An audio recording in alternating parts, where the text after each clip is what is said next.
को अपना परिचय थोड़ा सा दें। धन्यवाद। सभी को मेरा नमस्कार। मैं एस राजपूत, उप संचालक कृषि के पद पर दुर्ग में पदस्थ हूँ। सर, जैसा कि सभी को मालूम है, हमको भी मालूम है कि आप जो है एक बेदाग छवि के रूप में अब तक कार्य कर रहे हैं और अब तक आपके कैरेक्टर पे या आपके कार्य को लेकर के किसी तरह का दाग अब तक नहीं लगा है। इसके पीछे क्या राज है? किस तरीके से, किस संयम के साथ आप कार्य करते हैं? मैं जो भी अपने शासन की योजना है, ईमानदारी से जहाँ किसानों का जितना भला हो सकता है बगैर भेदभाव के शुरू से मैं करता आया हूँ और मुझे सभी का, अधिकारियों का, प्रतिनिधियों का बहुत मेरे संबंध अच्छे रहे हैं और सबका सहयोग मिलता गया है। मैं शुरू में 2007 में वरिष्ठ कृषि विभागाधिकारी के पद पर माननीय अपने मंत्री, कृषि मंत्री महोदय चौबे जी के कार्य क्षेत्र में 7 साल तक कार्य किया। उनके मार्गदर्शन में काम किया।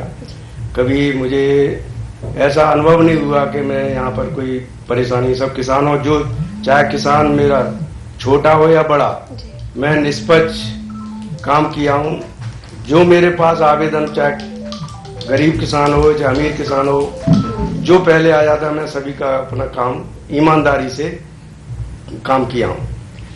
किसी तरीके का भेदभाव आप किसानों को लेकर के नहीं, जिस तरीके से जैसे जैसे आपके पास समस्याएं आती जाती हैं उस तरीके से आप किसानों और अन्य लोगों की समस्याओं का निराकरण करते हैं। शायद इसीलिए आज आप जो है इतने लोकप्रिय लोगों के बीच में हैं। अपने विभाग में भी आप काफी लोकप्रिय हैं, काफी नाम है आपका। सर, आप प्रधानमंत्री, जो केंद्र सरकार की योजना है प्रधानमंत्री फसल बीमा योजना, इसका कितना लाभ किसानों को मिल रहा है? इसका अभी खरीफ 2022 का हमारे यहाँ वितरण हुआ, भुगतान हुआ है। 5515 किसान हैं और 3 करोड़ 71 लाख के करीब इनका भुगतान किया जा चुका है। और इसमें क्या है, ये 31 जुलाई तक इसका कार्य रहता है बीमा कराने का। इसमें किसानों को प्राकृतिक आपदा से अगर नुकसान होता है तो उसका हमारे यहाँ उस ऋणी किसानों का तो स्वतः हो जाता है सोसाइटियों में। अड़ी किसान जो बैंक से लोन लेते हैं उनका बीमा कराया जाता है। कितने किसानों का अब तक बीमा हो चुका है? एक मोटा मोटी में एक छोटा सा आंकड़ा यदि आप हमारे दर्शकों को बताएंगे तो। बीमा तो खरीफ में अलग अलग रहता है। खरीफ में पिछली साल 81,000 के करीब एक किसानों का बीमा हुआ है जी। और अभी इसमें 13,000 के करीब इसमें रबी में हुआ है। जी। ये तो हुई प्रधानमंत्री किसान बीमा योजना की बात। अभी वर्तमान सरकार में प्रधानमंत्री फसल बीमा योजना क्या है, राजीव किसान न्याय योजना क्या है, इसका किसानों को कितना लाभ मिलेगा? राजीव किसान योजना में ये हमारे यहाँ माननीय मुख्यमंत्री द्वारा एक महत्वाकांक्षी योजना चलाई जा रही है जिसमें किसानों को लागत ज्यादा आती है, उसकी भरपाई करने के लिए कृषि आदान सामग्री के रूप में खरीफ में सभी फसलों में करीब धान, अरहर, उड़द और आपका कोदो, सोयाबीन, सभी में 9,000 रुपया पर एकड़ के हिसाब से उनके डीबीटी के माध्यम से उनके खाते में डाला जाता है। तो अगर किसान धान के बदले में उन्हें दूसरी फसल लेते हैं, दलहन, तिलहन और सुगंधित धान है, तो उसमें 1 एकड़ में 10,000 रुपये का डीबीटी के हिसाब से डाला जाता है। इसी तरह अगर प्लांटेशन करते हैं तो उसमें 10,000 रुपये पर एकड़ के हिसाब से प्रति वर्ष 3 वर्ष तक उनको किसानों के खाते में पैसा डीबीटी के माध्यम से डाला जाता है। छत्तीसगढ़ को धान का कटोरा कहा जाता है। सर, धान की जो फसल है वो किस तरीके के धान, ज्यादातर किसान आजकल मोटे धानों पर ध्यान देते हैं, मोटा चावल फसल में उगाते हैं।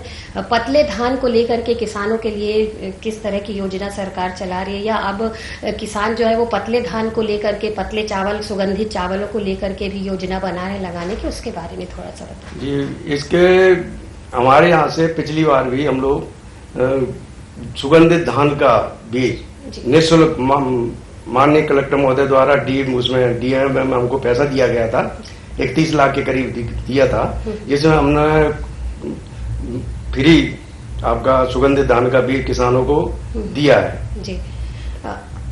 किसान है, मतलब इस तरह इस धान के तरफ भी अब आ रहे हैं और इस तरह की फसल को भी उगाने में अपनी जो है दिलचस्पी दिखा रहे हैं। सर, दुर्ग में 2018 से अब तक का आपका सफर कैसा रहा? 2018 में मैं यहाँ संयुक्त संचालक कार्यालय में सहायक संचालक इसके पद पर महासमुंद से ट्रांसफर होकर आया था जी। उसके बाद सहायक भूमि संरक्षण अधिकारी दुर्ग में 1.5 साल रहा था। उसके बाद 2 सितंबर 20 में मैं प्रमोशन पे उप संचालक कृषि पद पर दुर्ग में पदस्थ हूँ और उसी टाइम से अभी तक मैं पदस्थ हूँ। महासमुंद में 2014 से 2018 तक आप रहे, आप वहाँ अपनी सेवाएं लोगों के बीच में दी। किस तरीके का अनुभव महासमुंद में रहा? महासमुंद में मैं 14 जुलाई 2014 को उपस्थित हुआ था और मैं सहायक भूमि संरक्षण अधिकारी के पद पर कार्यरत था। वहाँ पर हमने भूमि संरक्षण से संबंधित तमाम स्ट्रक्चर बनवाए थे, जैसे चेक डैम, जिससे हमारा पानी का वाटर लेवल उससे बढ़े और सिंचाई क्षमता भी बढ़े, वो कार्य किया हमने। हमने सुना है आपने जसपुर में भी काम किया है 2014 से 2015 तक। जसपुर चूंकि सभी को मालूम है नक्सलाइट एरिया है, वहां पर आपका अनुभव कैसा रहा कार्य? जसपुर में मैं जब महासमुंद में जी आपका शाहजहां में वरिष्ठ कृषि विकास अधिकारी के पद पर था, उसके बाद जब मैं प्रमोशन हुआ, पदोन्नति होकर मैं अक्टूबर 2014 में जसपुर गया था। जसपुर में भी मैं सहायक भूमि संरक्षण के अधिकारी के पद पर काम किया। वहाँ भी भूमि संरक्षण का कार्य, जैसे तालाब, चेक डैम, ये सब कार्य कराया था जिससे सिंचाई क्षमता बढ़ सके। किसानों की बात यदि हम यहाँ पर करें तो किस तरह की समस्या लेकर किसान आपके पास आते हैं? क्योंकि अभी जो वर्तमान समय चल रहा है, बेमौसम बारिश हो रही है, इससे किसानों के चेहरों पर चिंता की लकीर खिंच गई है। किस तरीके की समस्या लेकर के आते हैं वो, और आप उनकी समस्याओं का किस तरीके से निराकरण करते हैं? किसान अभी बरसात से फसल, जो सब्जी है, फल वगैरह, केला वगैरह है, उसमें तो नुकसान हुआ है, लेकिन अब गर्मी की धान में ऐसा भी कोई नुकसान वाली बात नहीं है। हाँ, थोड़ा कीड़ा बीमारी का प्रकोप बढ़ सकता है। किसानों को सलाह दी है, हमारे ग्रामीण कृषि विस्तार अधिकारी ग्रामीण क्षेत्र में फैले हुए हैं, जिसमें मेरे यहाँ दुर्ग जिले में 75 करीब आरईओ पदस्थ हैं और सभी आरईओ को निर्देश दिया गया है कि फसल पर और किसानों के थोड़े समस्या के ध्यान दें। किसान भाइयों से भी मैं अपील करता हूं, अगर कोई समस्या है तो आपके क्षेत्र में ग्रामीण कृषि विस्तार अधिकारी पदस्थ हैं, उनसे सहयोग लेवें और अपनी कीड़ा बीमारी अगर जरूरत पड़े तो हमारे यहाँ भी आप कार्यालय में आके पूछ सकते हैं। सर, जैसे फसलों में जो अक्सर देखा जाता है कीड़े लग जाते हैं, किसानों का काफी नुकसान होता है, तो क्या आप लोगों आपके विभाग की तरफ से उन्हें कीटनाशक दवाएं भी उपलब्ध कराई जाती हैं?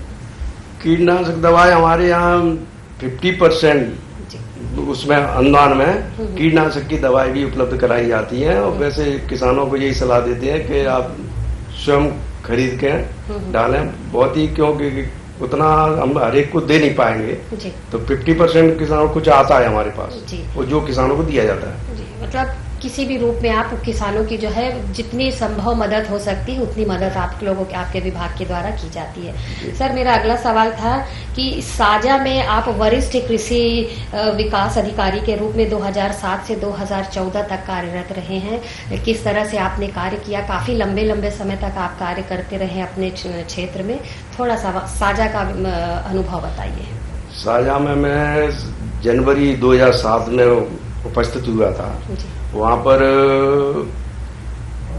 किसान एक मैं कार्यक्रम लिया था मैडम, ये इसको A3P बोलते हैं, प्रदर्शन, अरहर का प्रदर्शन था, जो 1000 हेक्टेयर में हमने लिया था। उसमें पूरा छत्तीसगढ़ के 18 उस टाइम जिले थे, DDA लोग, डिप्टी डायरेक्टर देखने गए थे। उसमें हम लोगों ने 7000 रुपया पर हेक्टेयर के हिसाब से अनुदान था। उसमें किसानों को खाद, बीज, दवा, उसमें सब हमने उपलब्ध कराई थी। और वहाँ के जो माननीय विधायक थे, उस टाइम प्रतिपक्ष के नेता थे चौबे जी, उनका मुझे पूरा भरपूर सहयोग मिला। और सभी किसानों का, आज भी किसान जी। अभी भी फोन करते हैं और सबसे बहुत अच्छा कार्यक्रम रहा हमारा, साझा का बहुत अच्छा कार्यक्रम रहा। जी, साझा विधानसभा का आपका कार्यकाल जो है वो सभी जगह के कार्यकाल से आप उसे मानते हैं कि वो सबसे अच्छा रहा। जी। प्रधानमंत्री, राज्य सरकार और केंद्र सरकार की योजनाओं की बात चले, राज्य सरकार भी काफी सारी योजनाएं चला रही हैं, केंद्र सरकार के द्वारा भी काफी सारी योजनाएं चलाई गई थी। राज्य वर्तमान में भूपेश सरकार द्वारा जो काफी सारी योजना चलाई जा रही है, उससे किसानों को या अन्य लोगों को कितना लाभ हो रहा है? अभी माननीय मुख्यमंत्री द्वारा महत्वाकांक्षी योजना, एक तो गोधन योजना चलाई जा रही है, जिसमें 2 रुपए किलो गोबर खरीदा जा रहा है पशुपालकों से।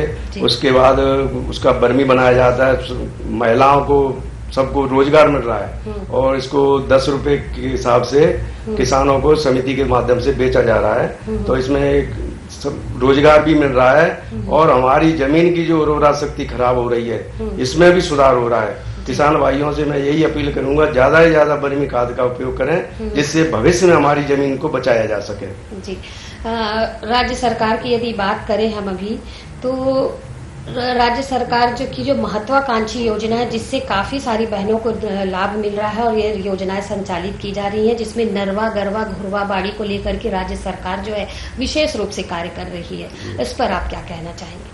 इसमें हमारा जो नरवा गुरवा बाड़ी पे जो कार्यक्रम चल रहा है, इसमें सभी लोग संतुष्ट हैं। बाड़ी में भी अभी जैविक वो आपका सब्जी पैदा किया जा रहा है, उसका आर्थिक लाभ लिया जा रहा है कि महिलाओं द्वारा। नालों में भी वो गहरीकरण का काम हो रहा है, स्ट्रक्चर बन रहे हैं, जिससे हमारा पानी का वाटर लेवल बढ़ेगा, और जो फालतू पानी बह रहा है वो रुकेगा। भूमि का जो कटाव हो रहा है वो भी रुकेगा इससे, और गोधन से हमारी जो खेती है वो बहुत हमारी आगे भविष्य के लिए सुरक्षित रहेगी।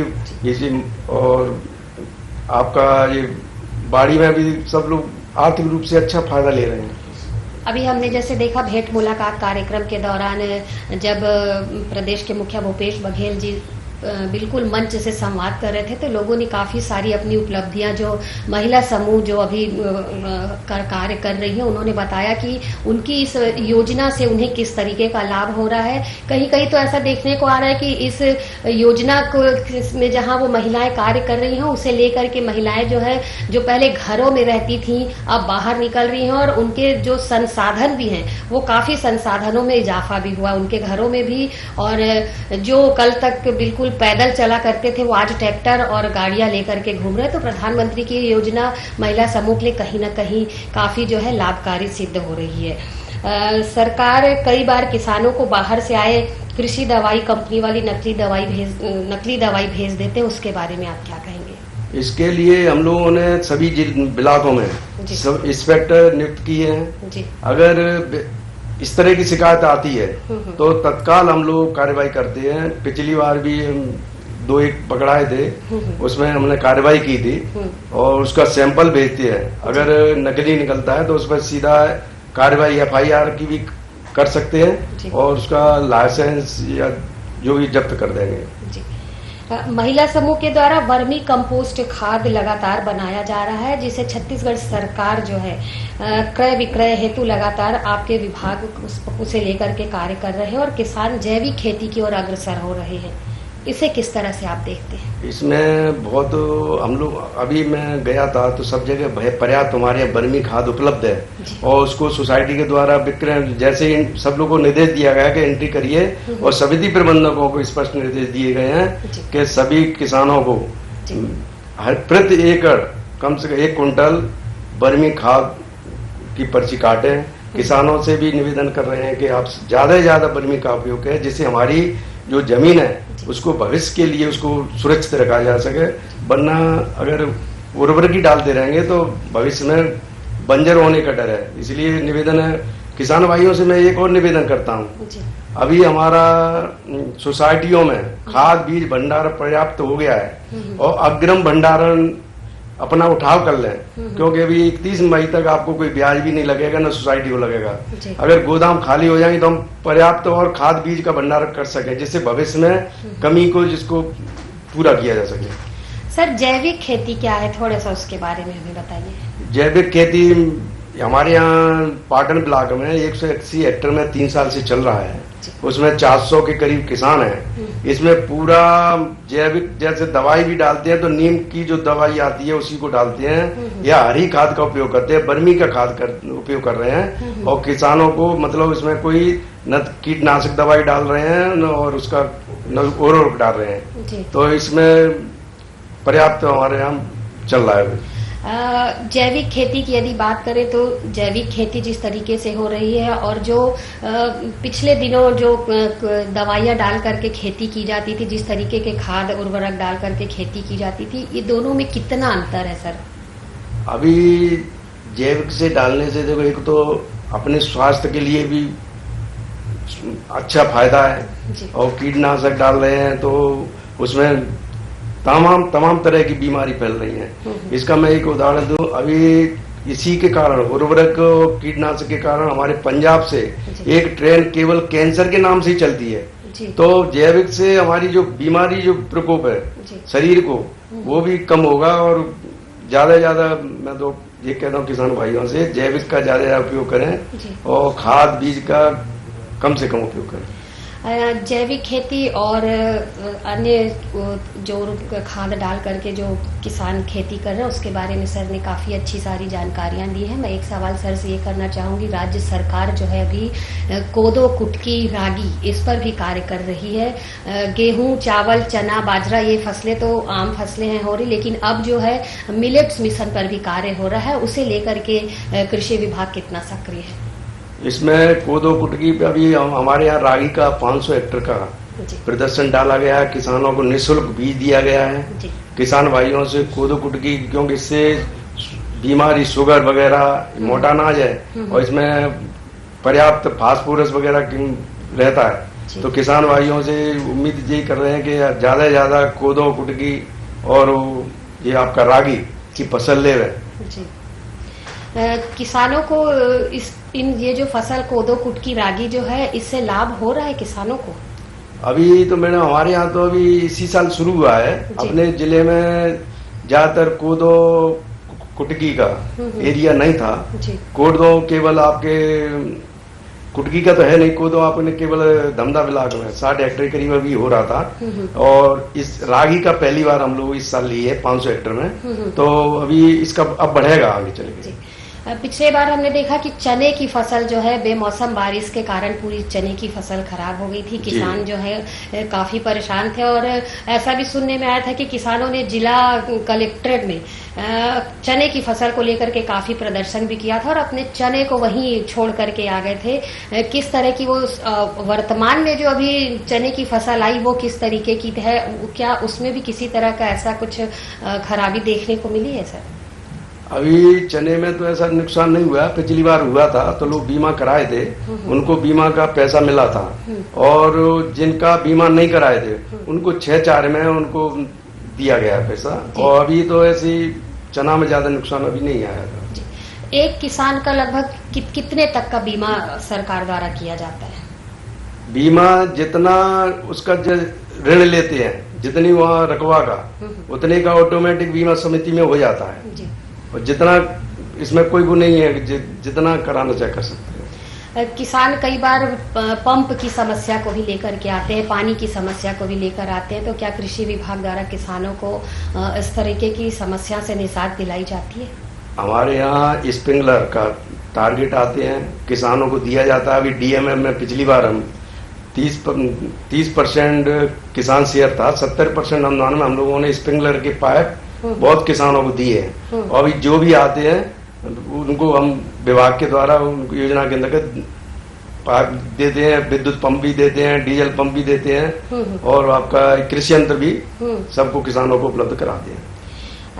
भूपेश सरकार के आने के बाद छत्तीसगढ़ को पूरे विश्व में मॉडल स्टेट के रूप में देखा जा रहा है, इसके बारे में आप क्या कहेंगे? सबसे माननीय मुख्यमंत्री का सबसे अच्छा ये कि जैविक के उधर हमारा स्टेट बढ़ रहा है।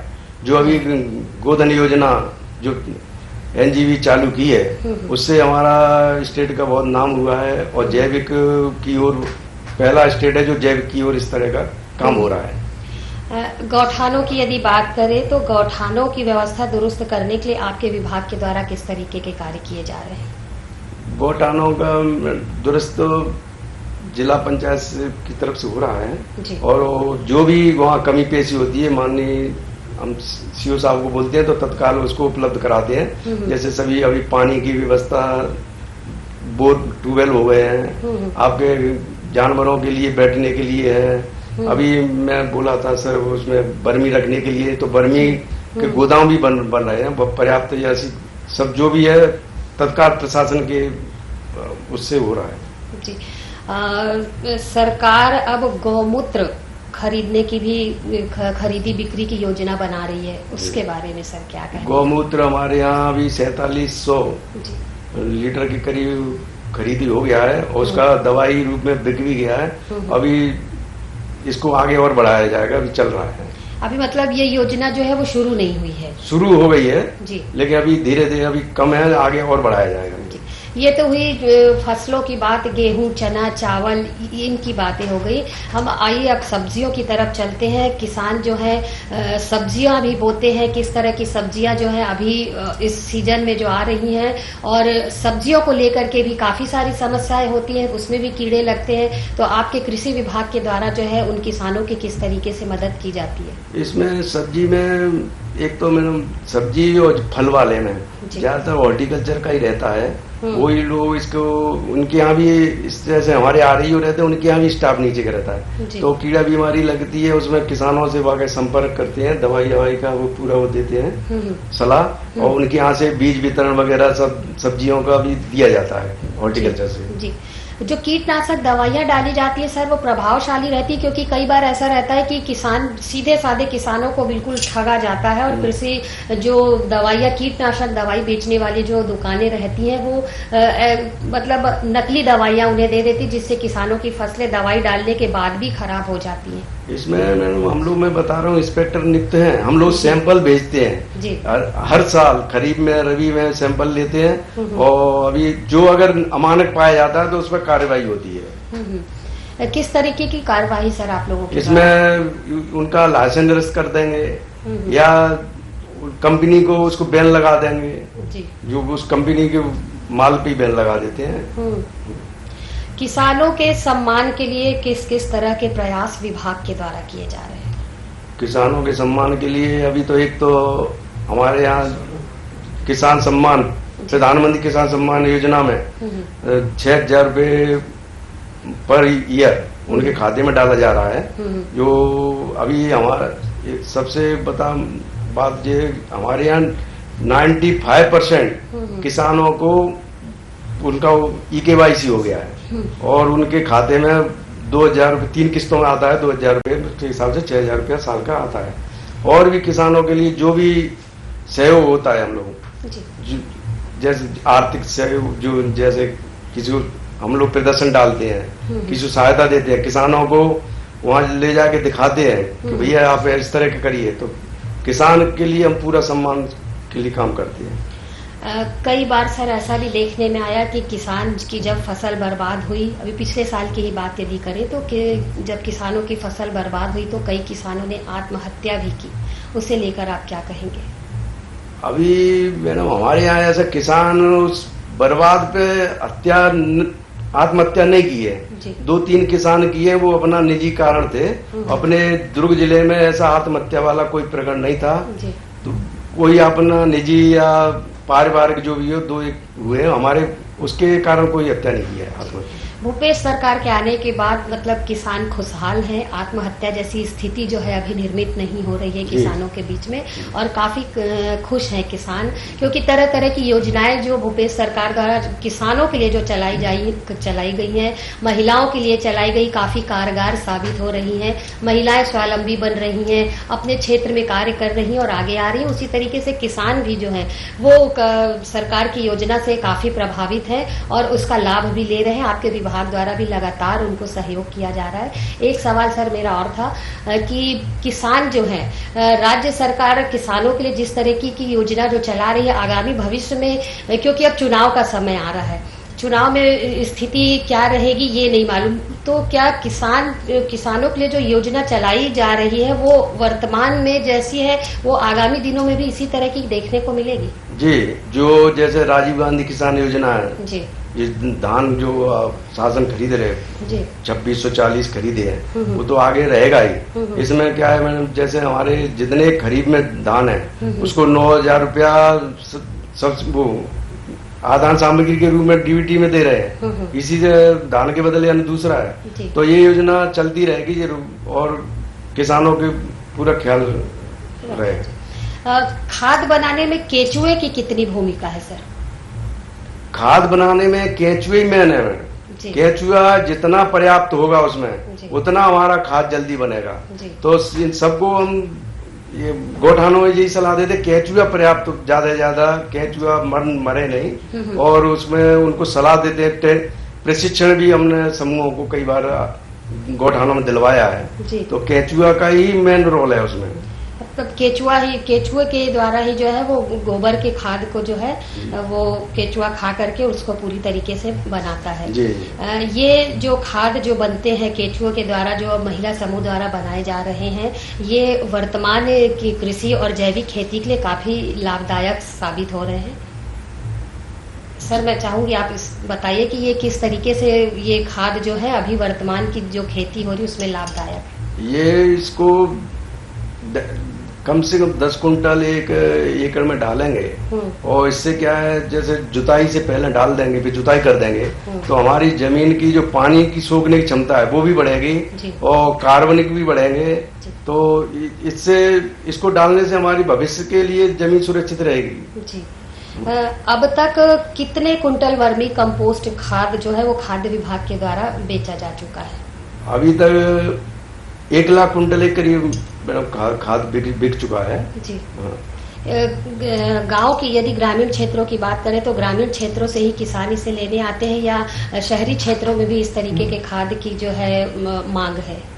ग्रामीण क्षेत्र तो किसान जब फर्टिलाइजर लेने आते हैं साथ में उसको भी ले जाते हैं। अब तो किसान खुद ले जाने लगे, मांगते हैं, और शहरी में भी बहुत लोग अभी मांग रहे हैं और ले जा रहे हैं। तो आपके विभाग के द्वारा उपलब्ध कराया जाता है या उन्हें वो जगह बताई जाती है जहां पर इस तरीके की जो व्यवस्था होती है? ये मैडम क्या है, समितियों के द्वारा विक्रय किया जाता है। तो समिति में ये लोग क्या है, अगर जो लेते हैं पैसा जमा करें उनको पर्ची मिलेगी, 3 पर्ची मिलती है। एक पर्ची को समिति रख लेती है, 2 पर्ची उसको दे देते हैं ग्राहक को, और वो जाके गोठान में जाके समूह को देते हैं पर्ची। तो वो जितना होता है उतना उनको उपलब्ध करा देते हैं गोठानों से। सर महिला समूह की यदि हम बात करें तो एक समूह में कितनी महिलाएं को आप लोग शामिल करते हैं?